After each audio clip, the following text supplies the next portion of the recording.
ഈ സമ്മേളനം ഉദ്ഘാടനം ചെയ്യുകയും പുരസ്കാര സമർപ്പണം നിർവഹിക്കുകയും ചെയ്ത ആദരണീയനായ കേന്ദ്ര വിദേശകാര്യ പാർലമെൻ്ററി സഹമന്ത്രി ശ്രീ വി മുരളീധരൻ അവർകൾ, ശ്രീ അനന്തകുമാർ, ഇന്നത്തെ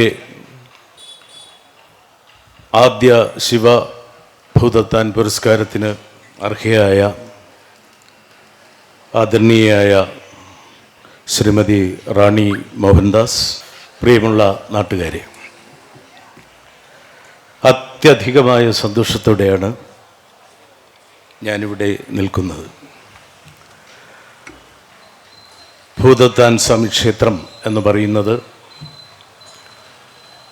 ഒരു കടാവിളക്ക് പോലെ ഓർമ്മ വെച്ച നാൾ മുതൽ മനസ്സിൽ പ്രകാശിച്ചു നിൽക്കുന്ന ദിവ്യമായ ഒരു അനുഭവമാണ്.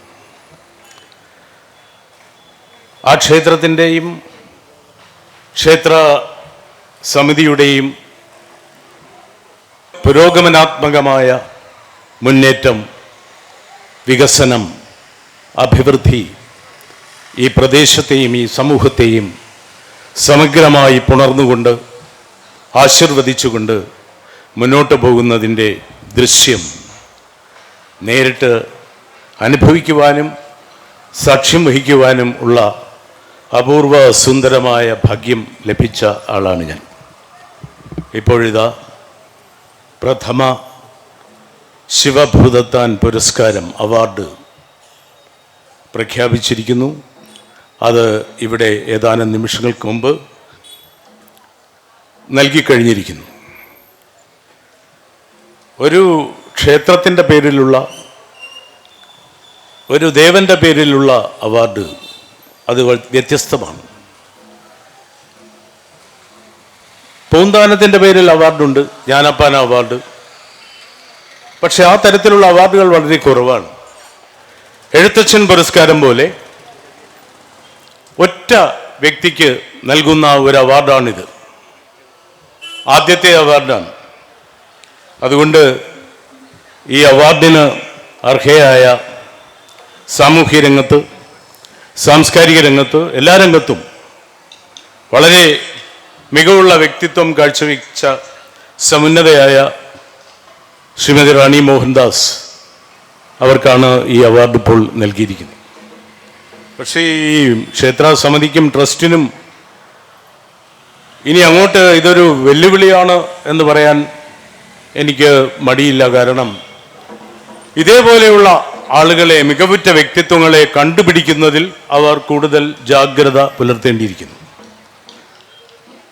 വളരെ വർഷങ്ങൾക്ക് മുമ്പ് ഡോക്ടർ സുകുമാർ അഴീക്കോടിന് സോഫിയ അവാർഡ് എന്ന് പറഞ്ഞൊരു അവാർഡ് നൽകി. അദ്ദേഹം അങ്ങനെ അധികം അവാർഡുകൾ വാങ്ങാത്ത ആളാണ്. എങ്കിലും സോഫിയ അവാർഡ്, അതിൻ്റെ പിന്നിലെ ശക്തി ശ്രീ തരകൻ, KM തരകൻ അദ്ദേഹമായിരുന്നു. അദ്ദേഹം പറഞ്ഞതുകൊണ്ടാവണം ആ അവാർഡ് അദ്ദേഹം ഏറ്റുവാങ്ങി. അടുത്ത വർഷം മറ്റൊരാൾക്ക് കൊടുത്തു എന്ന് തോന്നുന്നു. അതിനടുത്ത വർഷം ഒരു ഉച്ച സമയത്ത് മാഷ് ഇവിടെ വന്നാൽ തങ്ങുന്ന ട്രിവാൻഡ്രം ഹോട്ടലിൽ, അദ്ദേഹം സ്ഥിരമായി താമസിക്കുന്ന മുറിയിൽ, എനിക്ക് തോന്നുന്നു ശ്രീ ONV കുറുപ്പ്, പുതുശ്ശേരി രാമേന്ദ്രൻ അങ്ങനെയുള്ളവരൊക്കെ സന്നിഹിതരായിരിക്കുന്ന സമയത്ത് ഞാനും അവിടെ ഉണ്ടായിരുന്നപ്പോൾ അദ്ദേഹത്തിൻ്റെ ഒരു ശിഷ്യൻ വളരെ ധൃതിപ്പെട്ട് വന്നിട്ട് പറഞ്ഞു, വന്നപാടെ പറഞ്ഞു, മാഷ് അറിഞ്ഞോ, സോഫിയ അവാർഡ്, ഈ വർഷത്തെ സോഫിയ അവാർഡ് പ്രഖ്യാപിച്ചു. ആണോ? ആർക്കാണ്? തരകൻ സാറിന് തന്നെയെന്ന്. അപ്പോൾ മാഷ് പറഞ്ഞു, അപ്പോൾ ഇനി വേണം ഞാൻ കേസ് കൊടുക്കേണ്ടത്, ഇനി വേണം എനിക്ക് കേസ് കൊടുക്കാൻ.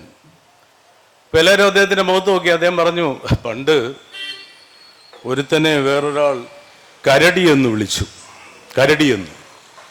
അയാൾ 21 വർഷത്തിന് ശേഷം കോടതി കൊണ്ടുപോയി കേസ് കൊടുത്തു, ഇയാൾ എന്നെ കരടിയെന്ന് വിളിച്ചു എന്ന്. അപ്പോൾ ജഡ്ജിക്കും കൗതുകമായി. ജഡ്ജി ചോദിച്ചു, നിങ്ങളെ 21 വർഷം മുമ്പല്ലേ അയാൾ കരടി എന്ന് വിളിച്ചത്, ഇപ്പോൾ എന്താ കേസ് കൊണ്ട് വന്നത്? ഇത്രയും താമസിച്ചെന്താ? അയാൾ പറഞ്ഞു, ഞാൻ ഇന്നലെയാണ് കരടിയെ ശരിക്ക് കണ്ടത്. അതുവരെ ഇതൊരു ഭൂഷണമാണ്, ഞാൻ ആള് കരടിയാണെന്നൊക്കെ അയാൾ തന്നെ പറഞ്ഞു നടക്കായിരുന്നു. അപ്പം ഈ അവാർഡുകൾ അടുത്ത വർഷങ്ങളിൽ കണ്ടുപിടിക്കുവാൻ ഇതിൻ്റെ പുരസ്കാരദാതാക്കൾ ശ്രദ്ധാകുലരാകേണ്ടി വരും എന്ന് സൂചിപ്പിക്കാനാണ് ഞാൻ ഈ സംഭവം ഓർത്തത്.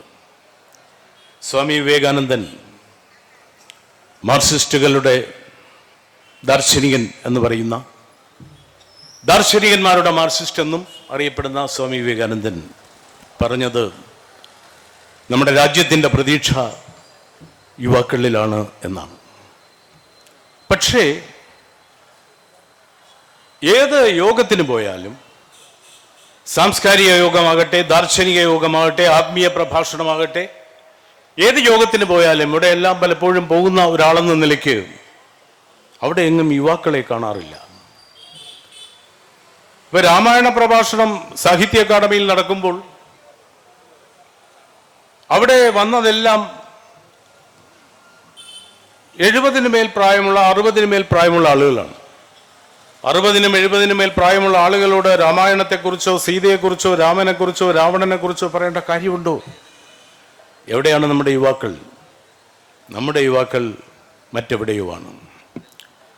യുവാക്കളുടെ താഴെ നിൽക്കുന്ന കൗമാരങ്ങൾ എവിടെയാണെന്ന് അന്വേഷിക്കേണ്ട കാര്യമില്ല. അവരെല്ലാം ഈ യന്ത്രത്തിലാണ്.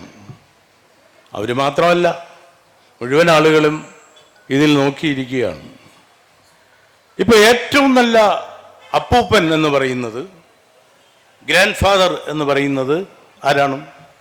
ഒരുപാട് മിഠായികൾ വാങ്ങിച്ചു കൊടുക്കുന്ന ആളല്ല, ഒരുപാട് സ്വീറ്റ്സ് കൊടുക്കുന്ന ആളല്ല, പാഠപുസ്തകങ്ങൾ കൊടുക്കുന്ന ആളും അല്ല. ഏറ്റവും നല്ല അപ്പൂപ്പൻ എന്ന് പറയുന്നത് കുഞ്ഞുമോന് മൊബൈൽ കൊടുക്കുന്ന ആളാണ്. മൊബൈലിൻ്റെ ലോകത്ത് കുഞ്ഞുങ്ങൾ വിഹരിക്കുമ്പോഴും വ്യവഹരിക്കുമ്പോഴും നഷ്ടമാകുന്നത് സ്വാമി വിവേകാനന്ദൻ പറഞ്ഞ നമ്മുടെ രാജ്യത്തിൻ്റെ നട്ടല്ലാകേണ്ട, രാജ്യത്തിൻ്റെ പ്രതീക്ഷയാകേണ്ട തലമുറയാണ്. ഈ കണ്ണേറ്റുമുക്ക് ഭാഗത്ത് യുവാക്കൾ ഒരു കൂട്ടായ്മയായി ഇവിടുത്തെ സാമൂഹ്യ പ്രശ്നങ്ങളിൽ ഇടപെടുന്നു.